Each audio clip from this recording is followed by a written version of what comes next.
जे लगभग सारा जितना भी पिलर बा एने के कंप्लीट बा। लेकिन अभी हम बताई जे देख ली एने से 1 2 3 4 5वां नंबर पिलर एने से देखब तो मशीन देख ली ओ पिलर के माथ बनाए के काम शुरू हो गई। नमस्कार, हम ब्रजेश राय और वो सब देख रहा बनी दियारा भोजपुरी।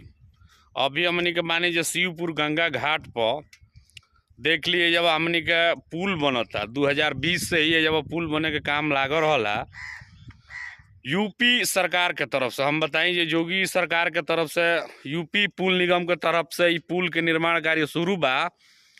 देख लीजिए जब अभी हमनी के मध्य गंगा जी में बानी जा गंगा जी में कहत लोग के अभी 2 गो पिलर रह गई बा, जना में एगो पिलर में काम लागल भाई जब आ एगो और रह गई बा। एजा तक देख ली लोहा के जौन बा पुल बांध के ई सब मटेरियल आ रहा बा।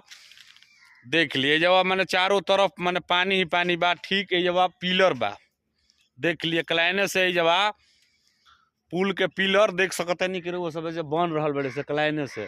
आ अभी हमनी के एगो चीज कि जितना भी पिलर बन रहा अभी तक देख ली ऊपर से कौनों के माथ नइखे बनाइल एक और माने ई बा जे ई पिलर कहीं ना कहीं कंप्लीट अभी नइखे भइल। जौना के माथ बना जाई समझी जो पिलर कंप्लीट हो गई बा। ऐसे हमनी के मैंने जानकारी लेवे के प्रयास करी जा तो लोग के कहनाम रहे जे लगभग सारा जितना भी पिलर बा एने के कंप्लीट बा। लेकिन अभी हम बताई जे देख ली एने से 1 2 3 4 5वां नंबर पिलर एने से देखब तो मशीन देख ली ओ पिलर के माथ बनाए के काम शुरू हो गई जब हम बताई जब जितना भी पिलर रहा पिलर लगभग कंप्लीट हो गई बा। आ ओकर माथ जौना पर जो ऊपर से धइल जाई ओकर एथी सीट ऊपर माथ बानल जरूरी बा पिलर में। तो ये जब देख सकते नहीं रहुआ सब जे मैंने माथ बनाए के भी काम जब शुरू हो गई बा। बहुत सारा मतलब कि परियाई रह जाते जब कुछ मलाह भाई लोग रहे लोग का नाम रहे जो पुल बन गिला से हमनी के रोजी रोटी पर मैंने ग्रहण लग जाए देख लीजिए। लेकिन हम बताई जे अभी ई जौन घाट बा बहुत चलता घाट हो। एने हमनी के बिहिया स्टेशन रेलवे स्टेशन पड़ेला, ये पट्टी में सुरेमनपुर रेलवे स्टेशन पड़ेला। बहुत सारा लोग परेशान रहेला कि भाई जब आवे ला जब तो नाई अभी देख लीजिए गर्मी के महीना चलता अभी भाई लोग कुछ लोग आइल बा काफी देर से जब बैठल बा लोग। लेकिन ये लोग का नाम बजे नाई ना मिलल है। कहाँ घर पड़ी भाई जी? एजे 12 खरौने। अच्छा तो कहाँ जाए के बहन है? एजे वो ऊपर जाए के लालगंज कतना देर से आइल बन सब है? कम से कम हो गल हमने के 1 सवा घंटा। अच्छा अभी एक नाई आई लिया तो बाबा करो हमने कहे बैठने जा रोकत रहले जा बाबा के ना रोकले हैं चल गेले हैं वो तो कहले हैं कि वो नाई खुले वो नाई के केहू होले नहीं के दिखाता मंदा ये नहीं खीस नाई कहां बैस नाई मोर ऊपर लावे से एगो नाई बिया तब ए पे कुछ सामान लादल बा।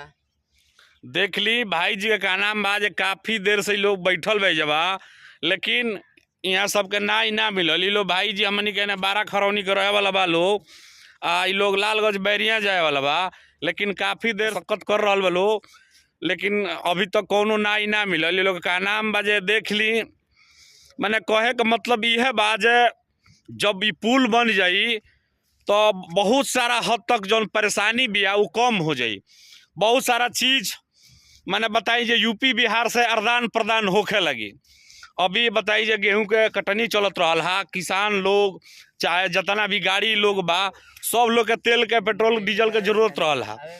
हमनी के बिहार में सीधे जौन बा कि ओकरा से यूपी में अगर जातनी रहुआ अगर तेल डीजल पेट्रोल भरवा तनी तो 10 रुपये का डिस्काउंट बा। बताई जे रेट में अगर यूपी में हमनी के बताई जे बिहार में अगर 98 रुपया अगर डीजल बा तो वो जब जाए तो 5-10 रुपये कम हो जाए। अगर 98 रुपया हमनी के 108 के अगर पेट्रोल बा तो जब मैंने समझी जे 98 रुपये पेट्रोल बा यानी 10 रुपये के अंतर यूपी या बिहार में डीजल पेट्रोल में सीधे सीधे मैंने कहल जाऊ जे मैंने बचत बा।